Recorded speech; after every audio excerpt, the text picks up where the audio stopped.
இப்போ Iran America Israel போர் நடைபெற்று வருது. அந்த தாக்குதலுக்கு பதிலடி கொடுக்கும் விதமாக ஈரான் வந்து சவுதி அரேபியா, துபாய், கத்தார்னு அங்கே உள்ள இராணுவ தளங்களை குறிவைத்து தாக்கிக்கிட்டு இருக்கிறாங்க. சவுதியில் மிகப்பெரிய தாக்குதல் நிறையா நடந்துக்கிட்டு இருக்குது. அங்கே இருக்க நம்ம தமிழர்கள் கூட ஐயோ பயமாக இருக்குதுன்னு சொல்லிக்கிட்டு இருக்கிறாங்க. ஏர்போர்ட்டெல்லாம் மூடிட்டாங்க, வர முடியலன்னு. அது வேறு பிரச்சனை. போர் நடக்குன்னா அது இது மேலே உப பிரச்சனைகள் வரும். அதனால் நிறைய தமிழர்கள் நம்ம தஞ்சாவூர்காரங்களாம் அங்கே தவிச்சிக்கிட்டு இருக்காங்க. இது ஒரு பக்கம் இருக்க. இப்போ சவுதிக்கு வந்து கச்சா எண்ணெயை ஏற்றுமதி செய்யக்கூடிய ஒரு வழித்தடமாக இருந்த ஹார்மூஸ் அந்த பகுதியை ஈரான் அடைச்சிட்டாங்க. நீ இனிமேல் எந்த பக்கம் தானே போகணும், உனக்கு நான் விட மாட்டேன், நீ வந்து அமெரிக்காக்காரங்க சப்போர்ட்டாக இருக்கையில நீ எப்படி போகிற பார்ப்பேன்னு அடைச்சிட்டாங்க.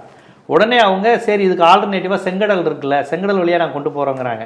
செங்கடல் ஹவுதி கட்டுப்பாட்டில் இருக்கிறது. அது ஹவுதி என்ன பண்ணுறாங்க, அவங்களும் வந்து சவுதி அரேபியா இஸ்ரேலுக்கு சார்பாக இருக்கனால உங்கள் இது வந்து அங்கே அடிப்போம்னு சொல்லியிருக்காங்க. ஏற்கனவே அமெரிக்கா இஸ்ரேல் கப்பலையும் அவங்க இப்போ தாக்கியிருக்கிறாங்க. இது எப்படி போகும்னு பார்க்குறீங்க? ஒரு சவுதிக்கு வந்து ஏற்றுமதி இறக்குமதி அவங்களுடைய பொருளாதார வர்த்தகத்திலே ஒரு பாதிப்பு ஏற்படுத்துமா அது?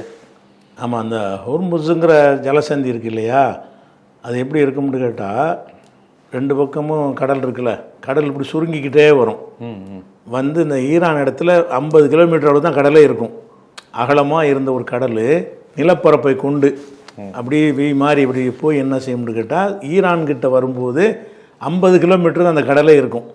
அதுக்கு முந்தி விசாலமாக இருக்கும். அவங்க தாராளமாக வந்துக்கிட்டு இருக்கிறவங்க இந்த பார்டர்லாம் நுழைய வேண்டியிருக்கு. அப்போ அந்த சர்வதேச சட்டத்தின் பிரகாரம் ஒரு நாட்டினுடைய கடல் எல்லை இருக்குல்ல, அதில் இருந்து ஒரு 30 கிலோமீட்டர் வரைக்கும் அந்த நாட்டுக்கு சொந்தமானன்னு வச்சுருக்கிறாங்க. எல்லோரும் ஒத்துக்கிட்ட விஷயம். இப்போ ஈரானுக்கு தான் இப்போ ஹர்முஸ் சொந்தமாக போயிடுச்சு. இப்போ அந்த கடல் எல்லை விசாலமான கடலாக இருந்தால் ஈரான் வந்து 30 கிலோமீட்டருக்கு அப்பால் ஒன்றும் செய்ய முடியாது. மொத்தமே 50 கிலோமீட்டர் தான் இருக்குது. அதில் அது 30 கிலோமீட்டர் இடத்துல தான் ஆழமாக இருக்கும். அந்த இடத்துல வந்து இவன் எனக்கு சொந்தம்னு இருக்கும்போது அவன் தடுத்தான்னு சொன்னால் யாரும் தலையிட இயலாது. சர்வதேச சட்டப்படி ஈரானுக்கு தான் அது சொந்தம்.